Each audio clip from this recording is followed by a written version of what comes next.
শুধু দর্শক, আমি জাতীয় প্রেস ক্লাবের সামনে আমাদের চ্যানেলগুলির পক্ষ থেকে আমি কিছু কাজ করে থাকি, যে কাজগুলো সাধারণত দেশের বিভিন্ন মানুষ আসেন এবং আমাদের চ্যানেলের পক্ষ থেকে আমি খন্দকার মাসুদুজ্জামান ধারাবাহিকভাবে এটা প্রচার করে থাকি জাতীয় প্রেস ক্লাবের মধ্যে থেকে। আপনি যে কান্নাকাটি করছেন এবং উপরে দেখলাম আপনার অফিসারদের সাথে কথা বললেন, আপনি হাওমাও করে কান্নাকাটি করলেন। উনি বললেন যে দেখব, আসলে আপনার নাম পরিচয় দিয়ে যে আপনার ঘটনাটা বলতেন। পরিচয়, আমি শফিকুল ইসলাম, মাদারপুর বাড়ি এবং পিলখানায় আমি প্রায় 15 বছর অফিসারগুলো আগে থাকি। আমি সেদিন সকালবেলা অফিসে কাজ করে আমি বাসায় গেছি, বাসায় যেয়ে এবং মোবাইলের দ্বারা ভাত খেলাম, খাওয়া দাওয়া করে রেস্ট করি এবং 8:30 বাজে আমি রওনা দিই বাসার থেকে। ওখান থেকে যাইতে যাই, গেটে যাই দেখি গেট বন্ধ। ভাই ভিডিওরা দেখি ভিতরে ঠাস ঠুস করে, তখন আমি ভয়তে আবার রিটার্ন আবার চলে যাই বাসায়।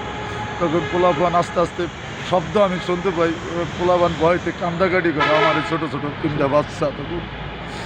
তখন আমি আর ঢুকতে পারি না। তো আমি স্যারের এতবার বলি, পরে গন্ডগোলের পরে আমাকে অ্যারেস্ট করে নিয়ে যায় ওই পিলখানা থেকে।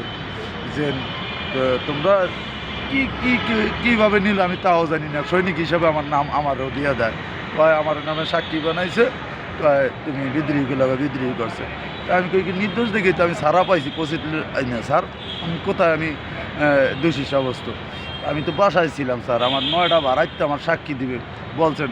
শফিক ভাই, আপনি যদি কিছু আমাদের নিয়ে, তাই সাক্ষী পুণ্যায় বহল আমার আর করলো না এবং জেল টেল খাড়ায় আমার বাড়ি বাড়াই দিয়েছে।